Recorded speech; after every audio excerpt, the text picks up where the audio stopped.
Em destaque no Panorama CBN, governo Lula deve judicializar derrubada de vetos ambientais pelo Congresso. Hugo Mota desengaveta projeto de lei do devedor contumaz. PL suspende salário e atividade de Bolsonaro. A partir de hoje, o STF julga ex-cúpula da PM do DF por omissão no 8 de janeiro. Donald Trump diz que vai interromper a imigração do terceiro mundo. E chegou a Black Friday. Cuidado com a ansiedade nas compras. Panorama CBN. Oi, tudo bem? Eu sou Bianca Santos e esse é o Panorama CBN da manhã de sexta-feira, 28 de novembro de 2025. Eu te conto em menos de meia hora as principais notícias do Brasil e do mundo que repercutem ao longo do dia. Vamos juntos? Olha só, o governo pode entrar no Supremo Tribunal Federal para tentar reverter a decisão do Congresso que derrubou 52 vetos do presidente Lula ao novo licenciamento ambiental. A derrota ao governo foi comandada pelos presidentes da Câmara e do Senado, um dia depois de os dois faltarem a um evento com Lula sobre a isenção do imposto de renda.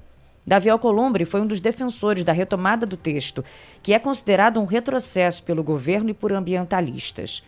Depois de dar um abraço em Hugo Mota, que também está brigado com o governo, Alcolumbre disse que a votação dos vetos não foi uma retaliação política, não. É nessa etapa que o parlamento reafirma sua prerrogativa de dar a palavra final sobre a vigência das leis no nosso país.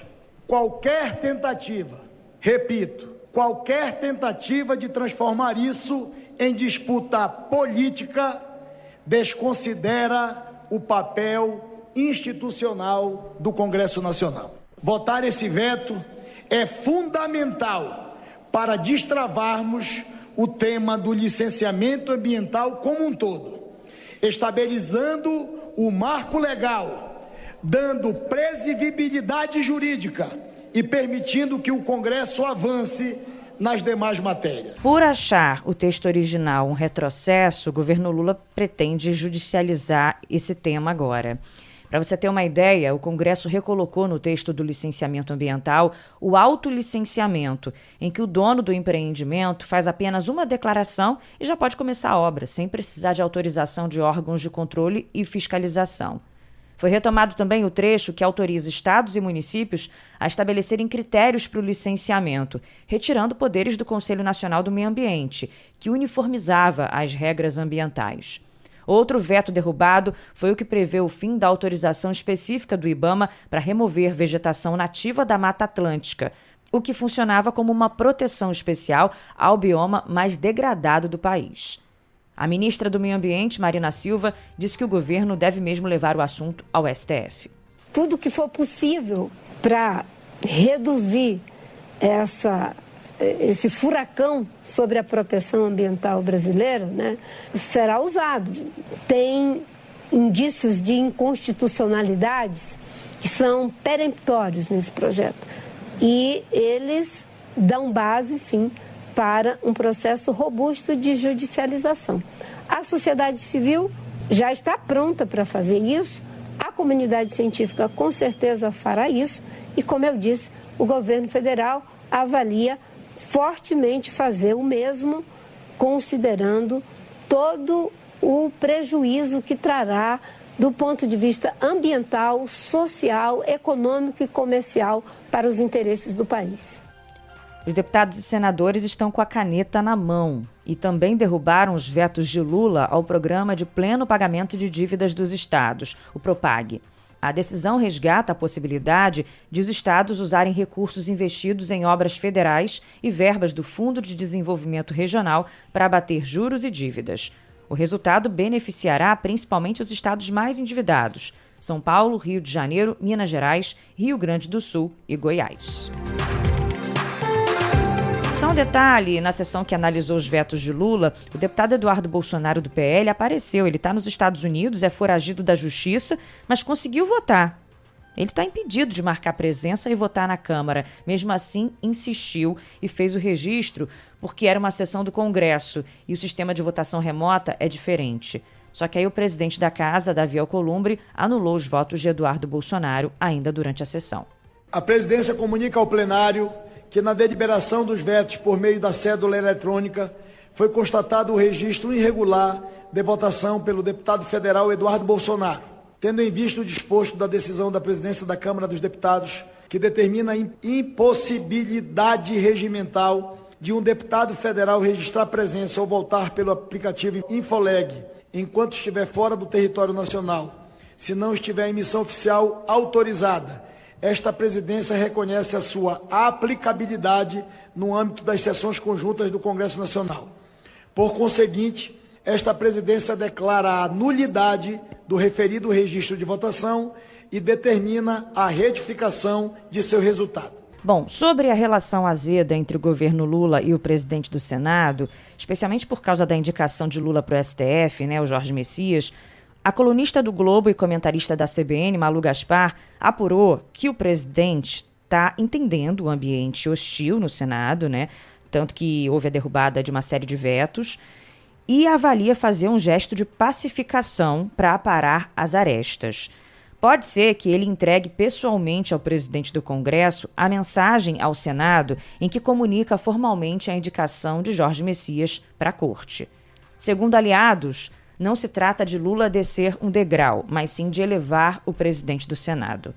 Até mesmo cabos eleitorais que estão engajados diretamente na aprovação de Messias, foi o que apurou a Malu, admitem reservadamente que hoje ele não tem os 41 votos necessários para confirmar a indicação no plenário.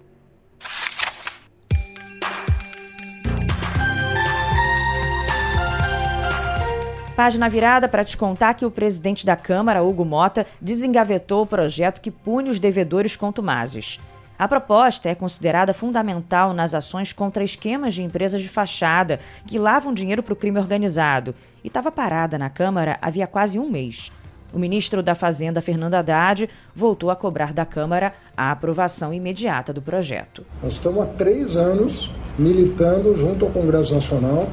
Por ocasião da Carbono Oculto, nós tivemos a aprovação no Senado de um projeto combinado com o governo federal. Não é um projeto de oposição em situação. O Senado foi unânime em aprovar. Não tem nada a ver com oposição, com situação, é para o Brasil e para os bons empresários. A urgência para a votação do projeto foi aprovada há 29 dias, mas a proposta ainda assim estava parada. Hugo Mota agora indicou o deputado Antônio Carlos Rodrigues, do PL de São Paulo, como relator. E ele resolveu fazer isso horas depois da operação contra o Grupo Refit, que é o maior devedor de ICMS de São Paulo, o segundo maior do Rio e um dos maiores da União. O grupo é dono de dezenas de empresas de combustíveis e da antiga refinaria de Manguinhos, no Rio de Janeiro, e tem 26 bilhões de reais em impostos atrasados. O Refit é do empresário Ricardo Magro, que vive nos Estados Unidos.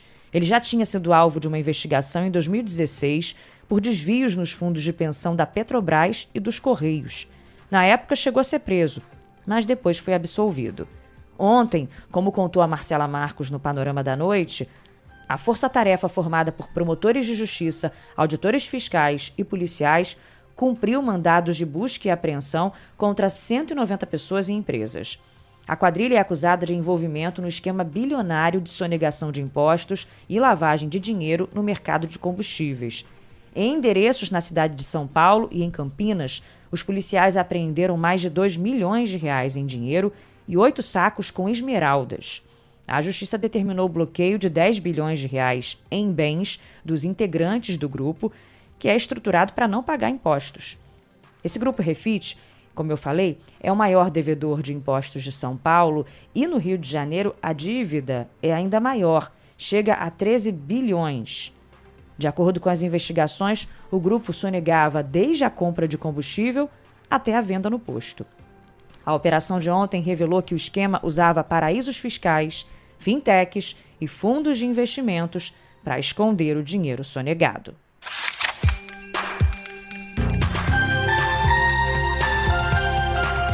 A primeira turma do Supremo Tribunal Federal começa a julgar hoje a ação penal contra 7 integrantes, ou melhor, ex-integrantes, da cúpula da Polícia Militar do Distrito Federal, envolvidos nos atos golpistas do 8 de janeiro. Os oficiais são acusados de omissão nas manifestações em que bolsonaristas invadiram e depredaram as sedes dos 3 poderes. Segundo a Procuradoria-Geral da República, o grupo sabia dos riscos de invasão aos prédios públicos, tinha o dever de agir e os meios necessários para evitar a destruição, mas não impediu os crimes de forma proposital. Os ex-integrantes da cúpula militar de Brasília são acusados de crimes como abolição violenta do Estado Democrático de Direito e golpe de Estado. Entre os oficiais que serão julgados a partir de hoje está o ex-comandante-geral da PM do Distrito Federal, Fábio Augusto Vieira. Os 7 réus estão em liberdade provisória e usam tornozeleira eletrônica como medida cautelar. O julgamento começa hoje às 11 da manhã e vai até o dia 5 de dezembro, em plenário virtual. E ainda como desdobramento do processo da trama golpista, o PL suspendeu o pagamento do salário e das atividades partidárias do ex-presidente Jair Bolsonaro após determinação do Supremo Tribunal Federal. E o advogado especialista em direito eleitoral, Guilherme Barcelos, explicou que o partido tinha mesmo que adotar a medida diante da suspensão dos direitos políticos de Bolsonaro, que está inelegível até 2060. Que a decisão da direção do PL foi natural, uma consequência da existência desta condenação que, por sua vez, ante o trânsito em julgado, faz com que o ex-presidente tenha os seus direitos políticos suspensos, que estarão suspensos, nesse caso, até o cumprimento da pena que a ele foi imposta. A decisão, por fim, corresponde a um ato de respeito à lei dos partidos políticos, bem como a jurisprudência do TSE, que estabelece desde há muito, diga-se de passagem, esta proibição. Lembrando que Bolsonaro está preso na sede da Polícia Federal em Brasília, onde começou a cumprir a pena de 27 anos por liderar a trama golpista. E a suspensão atinge o salário de R$ 42 mil que ele recebia como presidente de honra do partido, reduzindo a renda mensal do ex-presidente, que passava dos R$ 100 mil brutos. Bolsonaro continua recebendo mais de R$ 27 mil da Câmara, onde é deputado aposentado, e R$ 9.500 do Exército como capitão reformado. Além disso, tem direito a assessores e veículos oficiais previstos em lei para ex-presidentes da República. Uma reportagem do Globo está contando que o relator do projeto da dosimetria, o deputado federal Paulinho da Força, está tentando uma articulação para votar em plenário a proposta sem emendas na próxima semana. Já o presidente da Câmara, Hugo Mota, e líderes do Centrão pressionam a oposição a recuar da anistia a Bolsonaro e fazê-la apoiar o texto do relator. Os articuladores defendem que há expectativa de acordo para evitar que o perdão amplo seja incluído na votação. Só que os bolsonaristas abriram negociação para livrar o ex-presidente do regime fechado.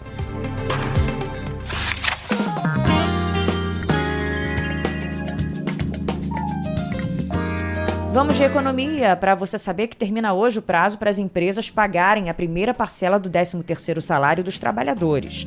O prazo final seria 30 de novembro, mas aí é domingo, né? Então precisa ser antecipado. A segunda parcela tem que ser paga até 19 de dezembro, porque o prazo máximo é dia 20, que será um sábado. O 13º beneficia 95 milhões de trabalhadores e deve injetar 370 bilhões de reais na economia. E bem hoje, que cai o 13º, a gente está na Black Friday, oficialmente, né? Cuidado, hein? Reportagem do Globo está lembrando que parece comum se sentir ansioso diante da expectativa de encontrar boas ofertas, só que o buraco pode ser mais embaixo. É preciso ter controle para não se empolgar, comprar além do planejado e estourar o orçamento. Isso não vale só para o bolso, não, vale também para a saúde. Um estudo conduzido na última Black Friday pela startup de inteligência artificial Emotions Matter, que analisa sentimentos nas redes sociais, identificou em usuários do Twitter que a ansiedade está entre as principais sensações do consumidor em relação à Black Friday. E quanto mais perto da data, mais intensa ela fica. O sentimento de urgência e o marketing de escassez, né? É o único dia para comprar com desconto, são as características da data, podem aflorar a oniomania, que é compulsão por compras. A Daniele Admoni, que é psiquiatra na Escola Paulista de Medicina da Universidade Federal de São Paulo, disse para o Globo que pessoas que se encaixam nesse perfil compram compulsivamente produtos inúteis, repetidos e que nunca serão usados. E aí são vítimas de um círculo vicioso. Mulheres representam a maioria dos que sofrem com a oniomania. A psiquiatra diz que essas pessoas só percebem que estão perdendo o controle sobre as compras quando começam a se endividar, estourar o cartão de crédito e até esconder das pessoas com quem dividem a casa os itens adquiridos em excesso. Mas não se desespere, a condição tem tratamento. Uma das formas de tentar se desfazer desse vício por compras é, por exemplo, passar por terapias, participar de reuniões dos devedores anônimos. Existe, sabia? Lá, os pacientes encontram pessoas que enfrentam a mesma luta e compartilham as experiências. Bom, comprar com moderação pode, tá liberado.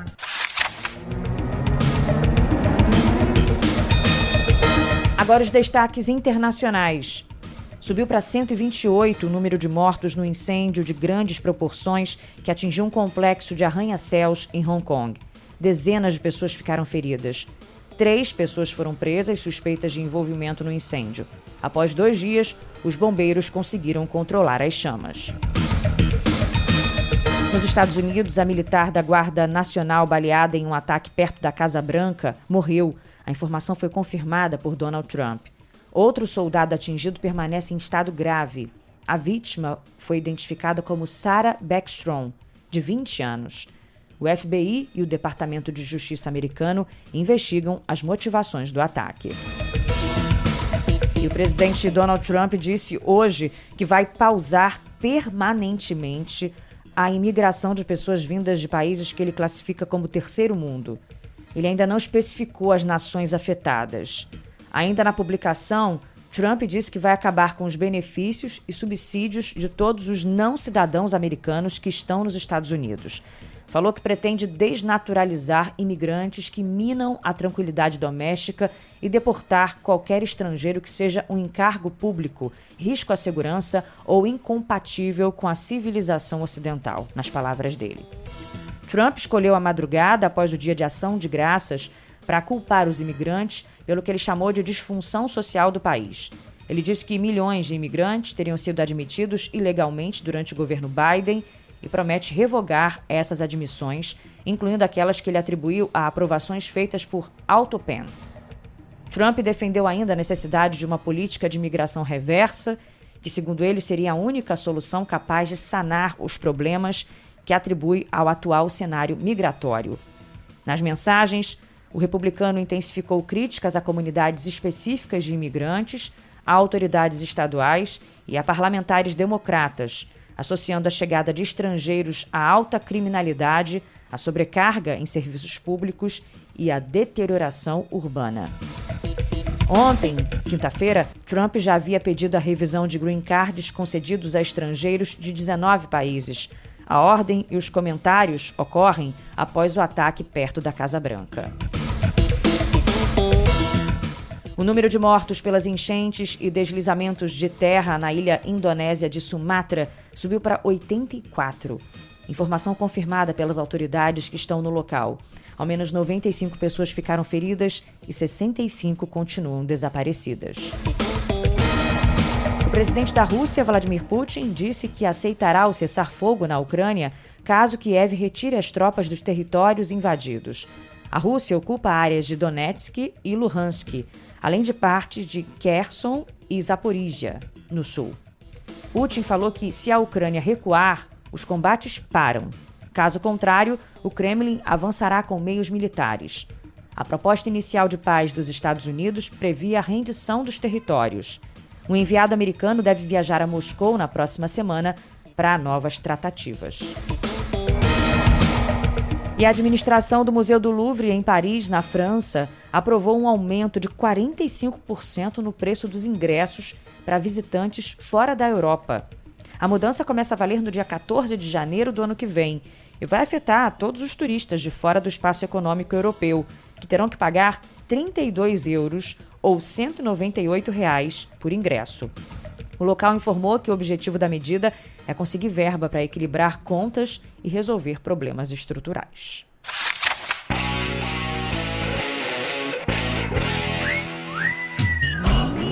No futebol, o Fluminense goleou o São Paulo por 6-0 no Maracanã pela 36ª rodada do Campeonato Brasileiro. Com o resultado, o time carioca subiu para a 5ª posição da tabela com 58 pontos e garantiu vaga na Libertadores de 2026. O placar foi a maior goleada da história do Fluminense sobre o São Paulo. Em 2002, o time paulista venceu o tricolor carioca pelo mesmo placar. Depois do vexame no Maracanã, o capitão do São Paulo, Luiz Gustavo, fez um desabafo e criticou a diretoria. Nada é por acaso. O dia de hoje não foi por acaso. São Paulo é uma instituição que eu aprendi a amar, que eu aprendi a respeitar. Mas, infelizmente, a gente tem que começar a falar a verdade. As pessoas que têm que vir começar a assumir algumas situações que nós estamos aqui fora botando a cara, a culpa é nossa. Mas eu acho que esse clube é um clube muito grande. Um clube que merece, de uma vez por todas, começar a ter uma direção, um plano claro. O que queremos do início ao fim de uma temporada, do que queremos como pessoas aqui nesse clube. Botou a boca no trombone. E hoje mais 3 jogos movimentam a antepenúltima rodada do Campeonato Brasileiro. Na Vila Belmiro, o Santos precisa vencer o Lanterna Sport para tentar escapar do rebaixamento. O penúltimo colocado Juventude recebe o Bahia, que ocupa a 7ª posição e pode ultrapassar o Fluminense na tabela. O Vasco pega o Internacional, que também está pressionado.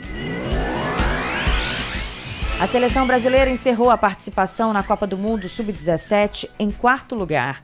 Durante a partida, o Brasil empatou em 0-0 com a Itália, mas foi superada nos pênaltis por 4-2. Esse jogo ocorreu em Doha, no Catar, ontem. A seleção terminou a Copa de forma invicta. Em 8 jogos foram 3 vitórias e 5 empates, com 15 gols e 3 sofridos. Em Lima, Palmeiras e Flamengo fazem hoje os últimos treinos para a final da Libertadores. A capital peruana se prepara para receber cerca de 50 mil brasileiros para a decisão de amanhã. A cidade até montou um esquema de segurança reforçado, claro, com mais de 1.600 policiais, separação de torcidas por 25 quilômetros e monitoramento das caravanas que viajam de ônibus pelo continente. O duelo de amanhã vai coroar o primeiro tetracampeão do futebol brasileiro na Libertadores. Na CBN, a abertura das transmissões será às 4 da tarde, com 2 horas de pré-jogo.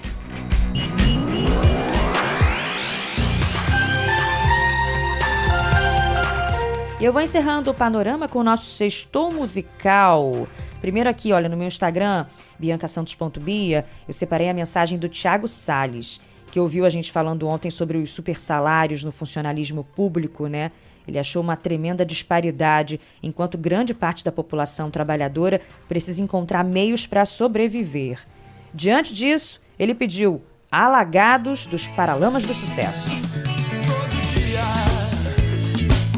o sol da manhã vem e lhes desafia. Traz do sonho pro mundo quem já não queria. Palafitas, trapiches, farrapos, filhos da mesma agonia. E a cidade que tem braços abertos num cartão postal, com os punhos fechados da vida real, lhe nega oportunidades, mostra a face dura do mal. Agora, Thiago. Alagados os trens estão, favela da maré, a esperança não vem do mar nem das antenas de TV. A arte de viver da fé, só não se sabe fé em quem. A arte de viver da fé, só não se sabe fé em quem. Sextou, hein? Com o som lá no alto. Valeu. Também recebi aqui a mensagem da Amanda Freitas falando que para fechar um ciclo, refletindo sobre o país e seus ciclos, toca aí Legião Urbana, Tempo Perdido, Laerte Afonso. Todos os dias quando acordo, não tenho mais o tempo que passou, mas tenho muito tempo. Temos todo o tempo do mundo. Um beijo, Amanda. E a Carol Kirkov tá falando que tá no clima da Black Friday e pediu Money com Pink Floyd.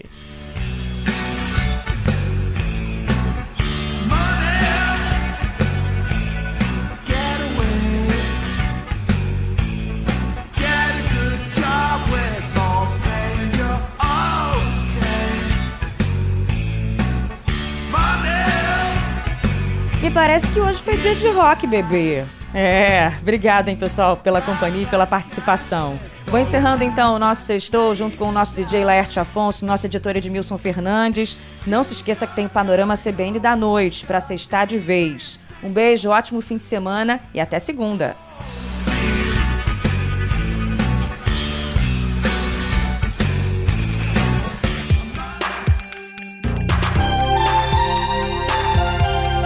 Panorama CBN. As principais notícias do dia em menos de meia hora.